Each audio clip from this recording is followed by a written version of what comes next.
Today, we're ranking the strangest World War II machines ever built, from complete disasters to terrifying genius. 10. Kugelpanzer. We're starting at the bottom, and I mean that literally and figuratively. The Kugelpanzer, which, if your German is rusty, translates to ball tank. Yes, a ball, with a slit for a window, a tiny engine, and zero guns. It was built by Germany, captured by the Soviets in Manchuria in 1945, and has been sitting in a Russian museum ever since. The Soviets won't let anyone examine it properly, which is honestly the most interesting thing about it. We don't fully know what it was for. Maybe a scout vehicle? A one-man rolling coffin? A dare? The armor was 5 millimeters thick. A strongly worded letter could probably punch through it. It had one wheel at the back, 2 tracks at the sides, and the aerodynamics of a bowling ball, which, to be fair, is exactly what it looked like. The Kugelpanzer earned spot 10 not because it was spectacularly dangerous. It earns it because it wasn't. It was spectacularly pointless. And in a war full of spectacularly terrible ideas, that takes effort. 9. Tsar tank.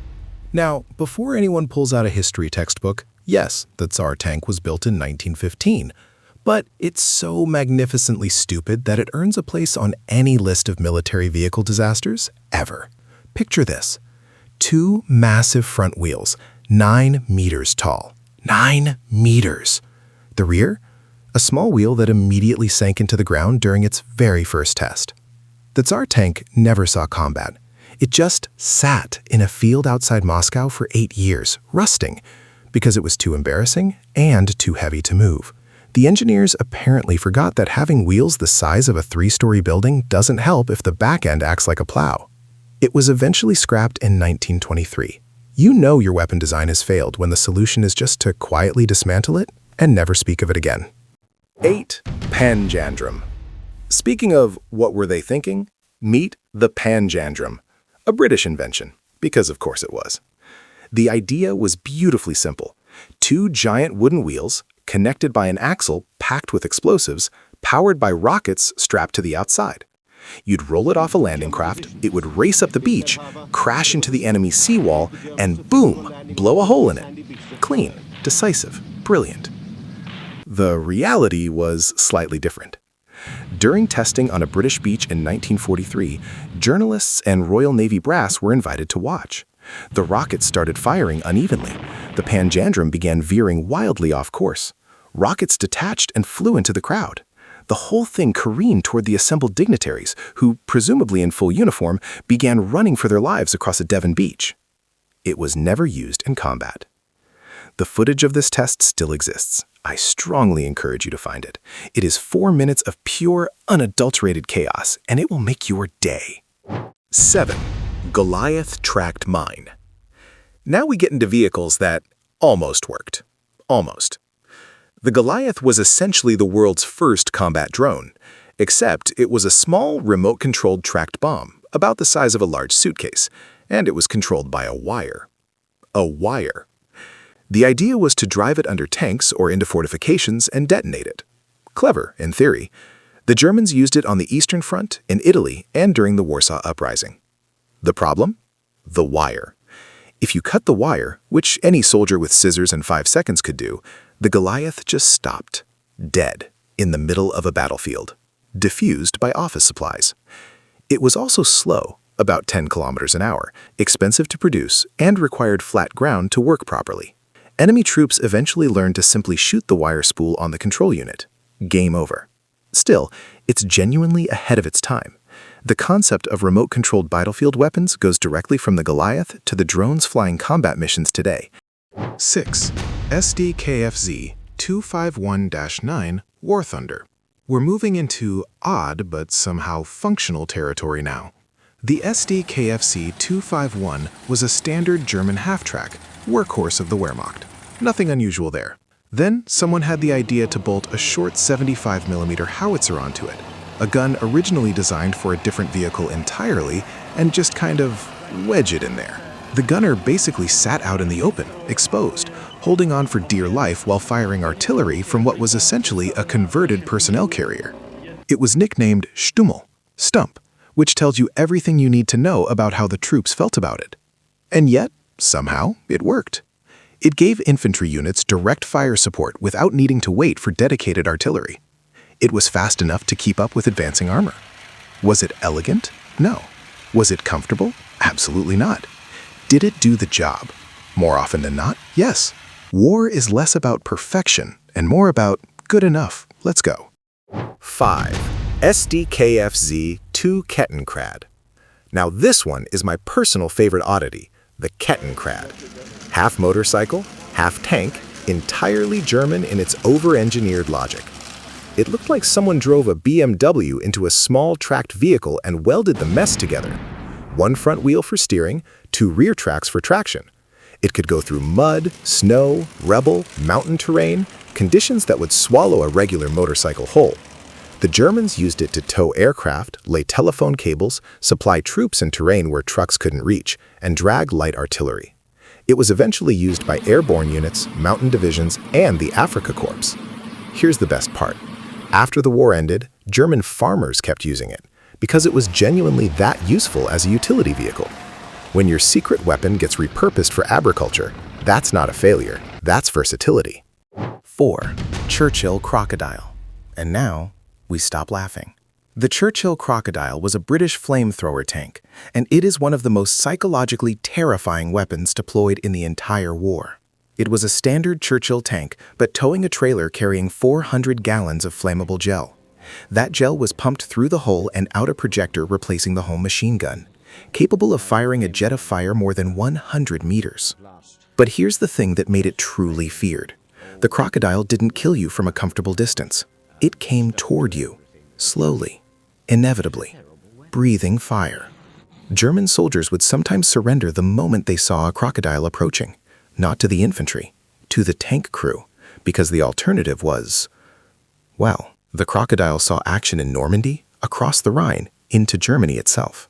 It was so effective at clearing fortified positions, bunkers, pillboxes, fortifications that regular tanks couldn't crack, that it became one of the most requested specialist vehicles on the Western Front. Terrifying concept, devastatingly effective execution. 3. Karl-Gerät. If the Crocodile was terrifying, the Karl-Gerät was apocalyptic. This was a self-propelled siege mortar. 6 of them were built. Each one was essentially a building that could drive. It fired shells weighing up to 2,170 kilograms. That's 2 tons, landing with the force of a small earthquake. The barrel alone was over 4 meters long. The whole machine weighed 124 tons and required a dedicated support train, railway cars carrying ammunition, a crane vehicle to load the shells, and special low loaders to move it to firing positions because it destroyed roads just by existing. It was used at the Siege of Sevastopol, the Warsaw Uprising, and the Battle of the Bulge. One Karl shell could collapse entire reinforced concrete bunkers. Not damage, collapse. The practical concerns were enormous. It moved at 10 kilometers per hour. Loading took several minutes per round. Maintaining the thing was a nightmare. But when it fired, and it did fire, the results were unambiguous. Only one Karl-Gerät survives today. It sits in a museum in Moscow. They probably don't want to mess with it. 2. Horten Ho 229. Here's where we leave crazy and enter genuinely ahead of its time. The Horten Ho 229 was a German jet-powered flying wing designed by brothers Reimar and Walter Horten, and it looked like something from a science fiction film. No fuselage, no tail. Just a pure, swept wing with 2 Junkers jet engines buried in the center. It first flew in 1944. It had an estimated top speed of almost 1,000 kilometers per hour. Its radar cross-section, the signature it would show on Allied radar, was dramatically smaller than conventional aircraft because of its shape and the carbon-impregnated wood composite in its construction. In other words, the Germans were building a stealth aircraft in 1944. The war ended before it entered production. Northrop Grumman, the American company that would later build the B-2 Spirit stealth bomber, conducted radar tests on a replica in 2008. The Ho 229 would have been difficult to detect until it was 250 kilometers inside radar range. The B-2 entered service in 1997. The Ho 229 flew in 1944. Let that sit for a moment. 1. Antonov A-40. And here we are, number 1, the pinnacle of WW2 insanity. The Antonov A-40. The flying tank. Not a tank that carries things, not a tank that launches things, a tank that flies. Soviet engineer Oleg Antonov, yes, that Antonov, designed a set of detachable biplane wings and a tail assembly that could be fitted to a T-60 light tank. The idea? Tow it behind a bomber, release it at altitude, the tank glides down to the battlefield, the pilot detaches the wings on landing, and you now have a tank behind enemy lines delivered entirely by air.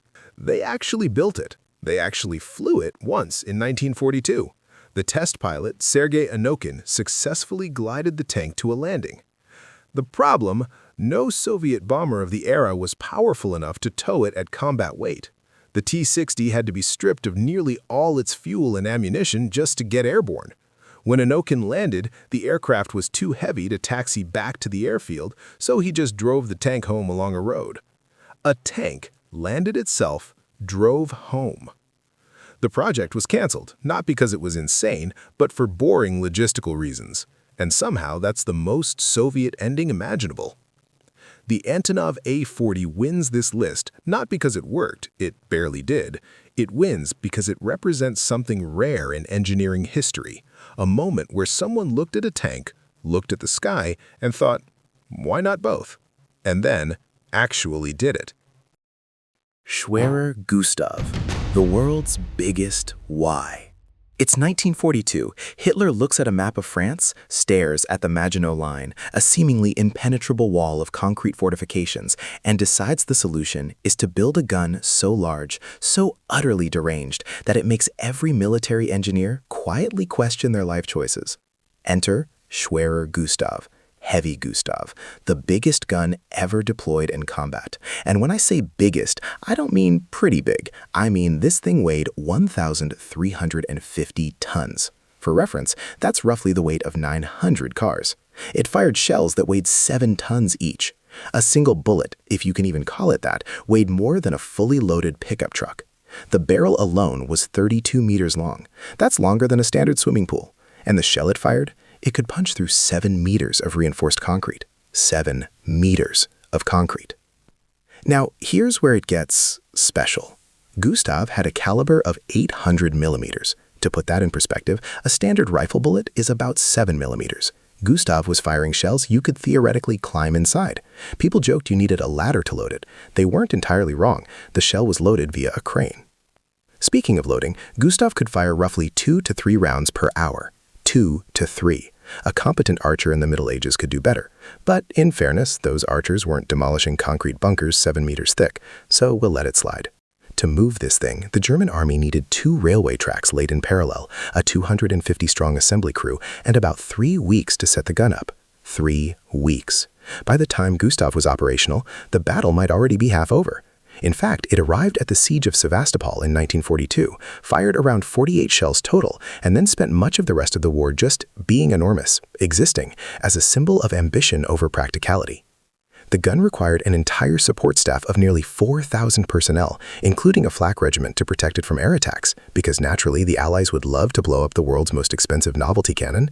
And for all that, for the 2 railways, the 4,000 men, the 3-week setup, the 7-ton shells, Gustav's effective range was about 47 kilometers. Modern artillery does comparable things, with far fewer logistics headaches and no need for a crane operator with vertigo. The Soviets never managed to destroy it. The Germans, ironically, blew it up themselves in 1945 to prevent its capture, which, when you think about it, is a fitting end. The most powerful gun in history, defeated not by the enemy, but by paperwork, logistics, and the sober realization that bigger isn't always better. Schwerer Gustav, a 1,350-ton monument to the idea that if you have enough steel, enough engineers, and absolutely no one willing to say, maybe let's not, you too can build the world's most impractical weapon. If you liked this video, I'm sure you'll like this one too. Subscribe if you enjoyed this video. Our channel is small, so we are replying every comment below. Comment any suggestion for future videos. Thanks for watching.